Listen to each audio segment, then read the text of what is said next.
बुलेटिनच्या सुरुवातीला बातमी आहे बीडमधून। सुरेश धस मस्सादोगमध्ये देशमुख कुटुंबियांच्या भेटीला जाणारे संतोष देशमुखांच्या फोटोला आदरांजली वाहून धनंजय देशमुखांची चर्चा करणार आहेत। मस्सादोग गावकरी सुरेश धस यांच्यासोबत चर्चा करतात। आरोपीला मदत करणाऱ्यावर गुन्हे दाखल झाले पाहिजेत अशी मागणी सुरेश धस यांनी केली। आरोपीला केज पोलीस कसे मदत करत होते याची माहिती धनंजय देशमुख देत आहेत।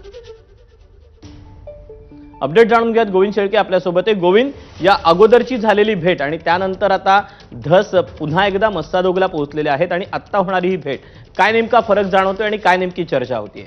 दीपक, फरक स्वाभाविकपणे जाणवतोय, कारण यापूर्वी ज्यावेळी सुरेश धस हे मस्सादोगमध्ये आले होते त्यावेळी आपण बघितलं की सुरेश धस हे पहिले नेते होते ज्यांनी मोठा लढा संतोष देशमुख हत्या प्रकरणामध्ये उभा केला होता। मात्र त्यानंतर सुरेश धस यांनी धनंजय मुंडे यांची भेट घेतली, त्याची चर्चा झाली, त्यानंतर माध्यमावरून टीका झाली, अनेक राजकीय नेत्यांनी आपल्या भूमिका व्यक्त केल्या।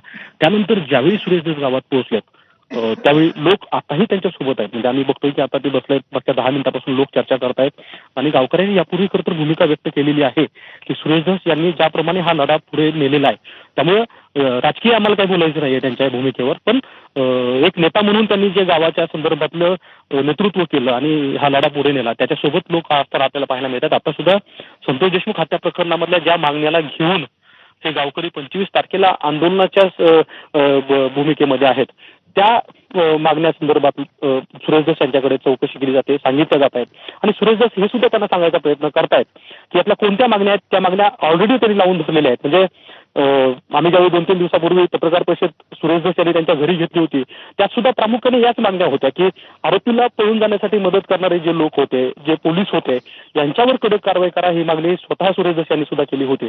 त्यामुळे आता गावकऱ्यासोबत ज्यावेळेस या मागण्यासंदर्भात चर्चा होते त्यावेळेस सुरेश धस काय भूमिका मांडतात, कारण आपल्याला दुसरी पण बाजू माहित आहे की सुरेश धस हे मुख्यमंत्र्यांचे निकटवर्तीय म्हणून ओळखले जातात। अशा परिस्थितीमध्ये मुख्यमंत्र्यांचा निरोप अथवा सरकारचा निरोप काय असेल, कारण मनोज जरांगे पाटील यांनी काल सांगितल्याप्रमाणे हे आंदोलन मोठं होऊ शकतं, ज्याचा परिणाम राज्यावर होऊ शकतो असं सुद्धा सुतोवाच केलं होतं। या पार्श्वभूमीवरती सुरेश धस नेमकी